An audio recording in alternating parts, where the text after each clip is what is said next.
guys, my name's Kim and this is my channel Expedition 3 Pages. Today I'm going to be talking about my Eurovisionathon TBR, which I'm really excited about, this readathon. It's going to be so much fun, I think. So if you don't know what Eurovisionathon is, it's run by Helen from Helen's Book Haven. I believe this is the second year that it's running. And this is the first year where you have to wait until the actual Eurovision day to find out how many points you get at the end of it.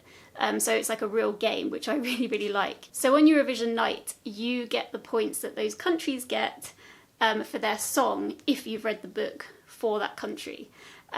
So yeah, what I really like about this is that it kind of means that you can try and like read as many books as you can. And I think there's about like 20 odd countries that end up taking part in the Eurovision. I think on the long list of countries there's about 40. So you could just try and read as many books as you can, or you can try and think about it tactically and look at polls and work out who's in the lead to win, because obviously the higher up the scoreboard they get, the more points that they get. And so if you read those books, the more points you're going to get. And yeah, I just really like that because it kind of means that even if you read one book, you're still kind of, you can still get some points basically, if the country does well. I'll link Helen's introduction video to it down below if you want to take part. But the readathon is running from tomorrow, which is the 24th of April, and it runs to the 22nd of May. And I think that's just before the Eurovision Song Contest. And so yeah, it's like a hard cut-off for entering any books that you've read for it, and then you find out how many points the countries get on the night. It's going to be really fun, I think, and there's quite a few people taking part and people like chatting on Twitter and things like that. There are a few rules to the readathon, so you can only read one book per country, so you can't like double up on countries if a character visits multiple places or anything. A book counts for a country if the author's from that country, or if it's set in that country, or if a character goes to that country within the book. They have to be over 150 pages, and yeah, I can't think of any more rules, but I'll link Helen's video down below if you wanted to check it out. So because I'm not like a fast reader, I've had to be tactical about this in order to try and maximise my points.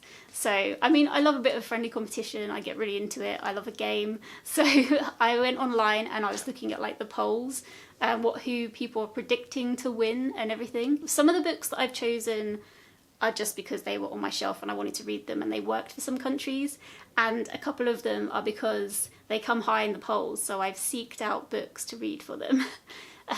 Yeah, to give myself the best possible chance. So what I decided to do is I'm backing 6 countries, hopefully. I'm probably not going to read 6 books, to be honest.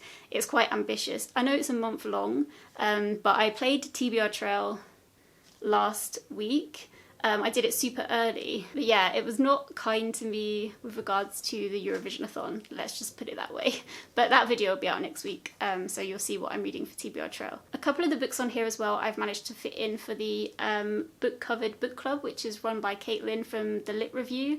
This is like her new book club stroke readathon, monthly readathon that she's set up, which is all based on book covers. And I really love the idea. I think it's so nice. I love book covers. There's some stunning book covers out there. So just to kind of spotlight covers is like a really nice idea for a book club, I think. So a couple of the books on this list work for April's prompt and May's prompt as well. So I'll mention those when I get to them. And also I'll link Caitlin's announcement video for that down below as well if you wanted to check out that. So the first country on the list is the Czech Republic. I was actually watching Becca's TBR, Becca from the Becca Fowl, her Eurovisionathon TBR, and she said that the Daughter of Smoke and Bone series is set in Prague. And I actually have the first one in the series, Daughter of Smoke and Bone, and it's by Laini Taylor. And I don't really know much about this. I've kind of been avoiding finding out anything because I like to go into things without knowing too much, but I did read Strange the Dreamer by Laini Taylor, and I did really like it. I thought her writing style was just really, I got on well with it. My descriptions are out the window today. I really loved her writing style, so I'm kind of eager to get to this one. And it's set in Prague, so it works perfectly for the Czech Republic. Okay, so the next up is the UK, who are coming in the polls at number 23 at the time of recording. And so for this, I'm going to be reading How to Stop Time by Matt Haig.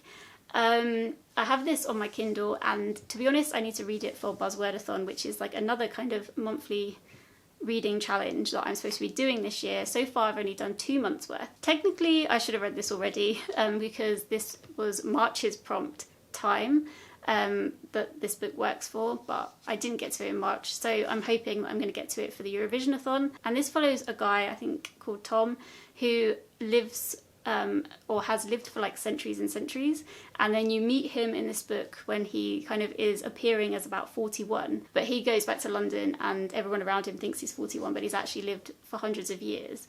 And I think it's a bit of a love story, and about how when you live that long and you outlive everyone, what happens when you fall in love. It's going to be really sad because you're always going to be leaving people behind. Okay, so on to Greece. So Greece are currently number 11 in the polls. And for this, hopefully I will be reading The Song of Achilles by Madeline Miller. So this book is set in ancient Greece. It's about Achilles, which is a Greek tale that I don't know. This is like a well-loved book and I'm really, really excited to get to it. So I thought this was a really great excuse to do that and find out what the actual story is. I think I like the idea of reading this first and then finding out the classic tale, just to compare it that way around. But yeah, I'm looking forward to it. Okay, so next up is Sweden, who is currently number 6 in the polls. So that's good news for me, hopefully, if I manage to read this book. And for this, I decided to go with The Girl Who Saved the King of Sweden by Jonas Jonasson. So Jonas Jonasson, I believe, wrote The Man Who Climbed Out... Oh, what was it? I've got it written down. The 100-year-old Man Who Climbed Out of the Window and Disappeared, which I haven't read, but I know that loads of people do love that book. But I thought because it was for Sweden, I'd read this one because it was about the King of Sweden. And this book follows a girl who is born into a life where it seems like she's unlikely to do anything of any kind of significance, but it is kind of her destiny to save the king.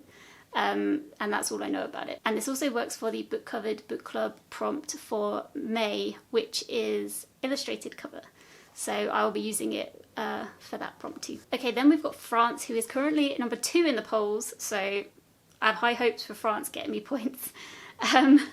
And for this, I've chosen to read Codename Verity by Elizabeth Ween. Yeah, so I'm actually reading this for the Book Covered Book Club as well, because it's got an airplane on the cover, or an aeroplane on the cover. I always find it weird now to know what to say, because my whole life I've said aeroplane, but I definitely hear airplane a lot more now, which is the American version.